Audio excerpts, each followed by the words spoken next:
para sa ating pilot episode ng Dear Kuya Otet. Meron sumulat sa atin si Nanay Belen. Sabi niya, Dear Kuya Otet, ano po ang gagawin ko dahil may problema po ang aking anak na bulag? Atin pong tunghayan ang istorya ni Nanay Belen at ng kanyang anak tungkol sa kachat na babae. Tunghayan po natin ang kanyang istorya. Ay anak, nagawa na kita ng profile. Oh, sino yun, Nay?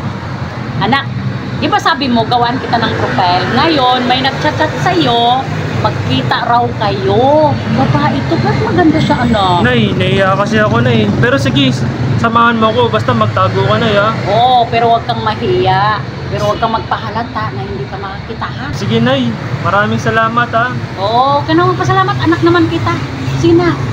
Pero, medyo malayo lang ako sa inyo, ha? Pero huwag kang magpahalata na hindi ka makakita. Ano? Makipagkita ka ba? Ano gagawin natin?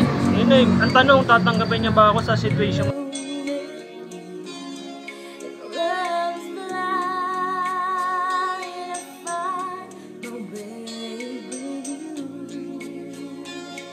Ito na tayo, anak.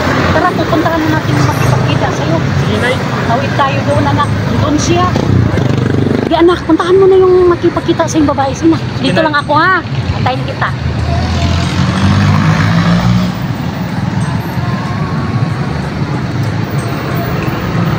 Hi. Hi, Miss. Hi. Hi. Kanina ka pa nandito?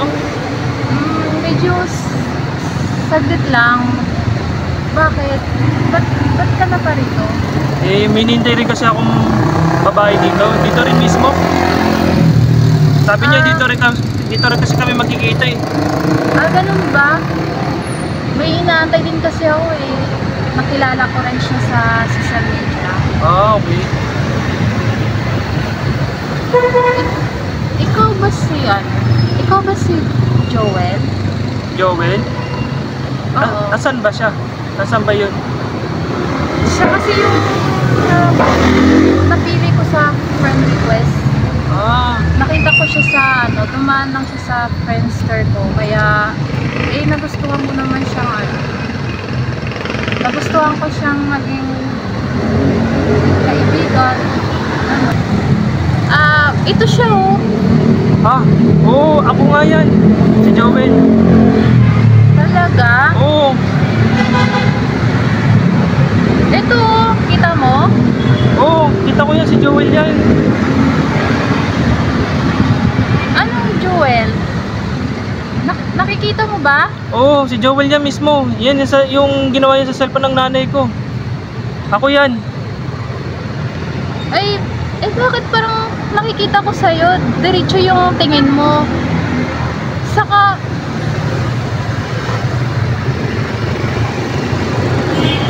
nakakakita ka ba? Oo, nakatanga kita eh. Sobrang ganda mga pala. Bakit parang nakakalata ako sa'yo? Tsaka nakikita ko rin yung daan. Sige Daming nga, sasakyan kung eh. totoo yung sinasabi mo sa akin. Ano to? Ano tong hawak ko? Cellphone. Sisinungaling ka ba sa akin? Ha? Hindi ako nagsisinangaling sa'yo. Ito naman yung nakita ko eh. Isa kang bulag. Wala kang selbe. Oh. Uy, Niloloko mo ko ha. Uy, babae, huwag mong gananin ang anak ko, ha? Tsaka, hindi din bagay ang anak ko sa'yo. Tsaka, ayaw ko rin sa'yo. Tara, anak. Bayaan mo yan. Naluloko pala siya. Ayaw ko sa'yo. Tara, anak. Hayaan mo na. Kung magkaanak tayo, magiging katulad din sa'yong bulag. Uy, babae. Ayaw ko rin mangyari na ikaw ang kasama sa anak ko. Kahit ganitong anak ko, mahal na mahal ko yung anak ko. Kahit bulag ako, kaya kitang ipaglaban. Kahit hindi kita kilala. Tara, anak. Tama na. Hayaan mo na yan, babae na yan. Tara na. Ayaw ko nga sa bulag. Diyos, Ginoo, babae ka. Ayaw na. Ayaw ko rin sa'yo. Kaya mo na, sir, marami ka pang makitang babae. Tara na. Ang luloko ka, akala ko di ka bulag.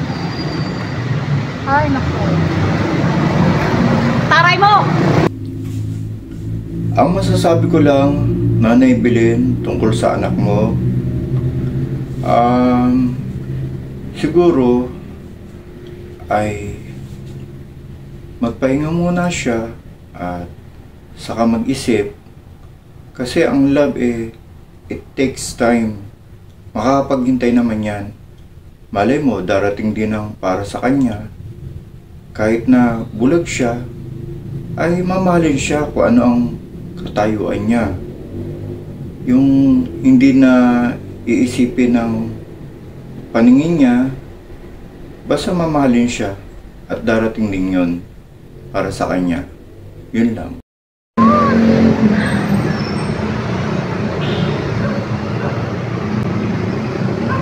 Ano ba yan? Ano ba yung mga paru-paro kayo? Huwag lang kayong lumapit sa akin. Ako, aray! Ano ba?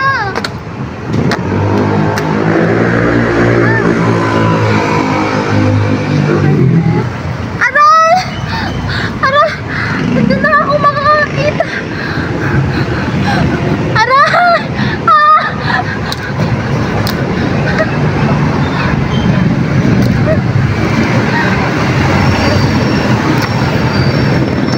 Sana po nagustuhan ninyo ang istorya na ito ng Dear Kuya Otet.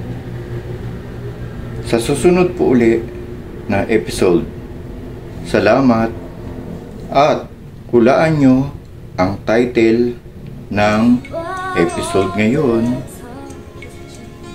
at manalo kayo ng 50 pesos sa makakahula sa susunod ay malalaman ang resulta. Ew. Ay, nako. Ayoko nga ng bulag. Hanap na lang ako ng bagong lalaki dito sa cellphone.